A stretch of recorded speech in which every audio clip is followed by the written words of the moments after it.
что когда взятки дают деньгами вот так, правильно взятки?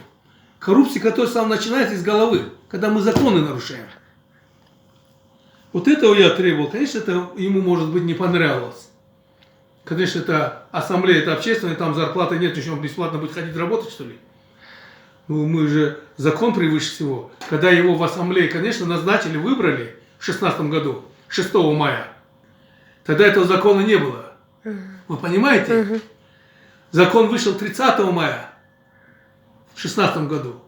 И столько времени он сидел, пока вступил в силу нормативно-правовые акты, механизмы реализации этого закона. Теперь пришел, надо же освобождать, сказать, да, закон пришел, извините, он прав, Сулейманов.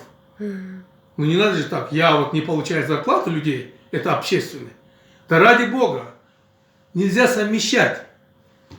Законом запрещено, я об этом. Вот это не нравится.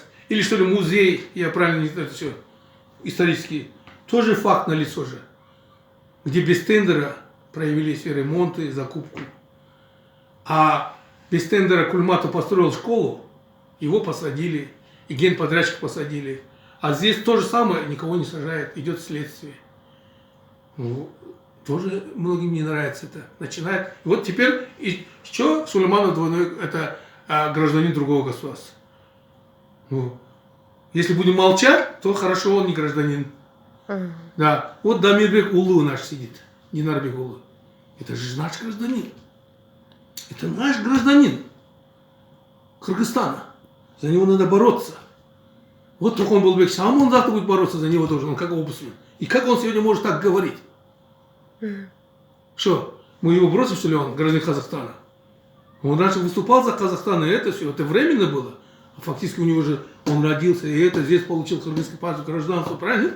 Его еще это гражданство никто не лишал. Или он сам не писал заявлений. А что это там, как получал, это видите, его бедного судят, что казахи говорят, он наш гражданин. А что казахи не говорят, что я ихний? Вы поняли, да? Да. Нельзя вот это давать. Надо же подходить к этим таким вещам, не надо подходить. За это я своим коллегам, как вы сказали, оппонентам, да, или кому, всем желаю, знаете, успехов. Нам надо на такие мелочи, на такие склоки нельзя переходить. Понимаете, в жизни все бывает.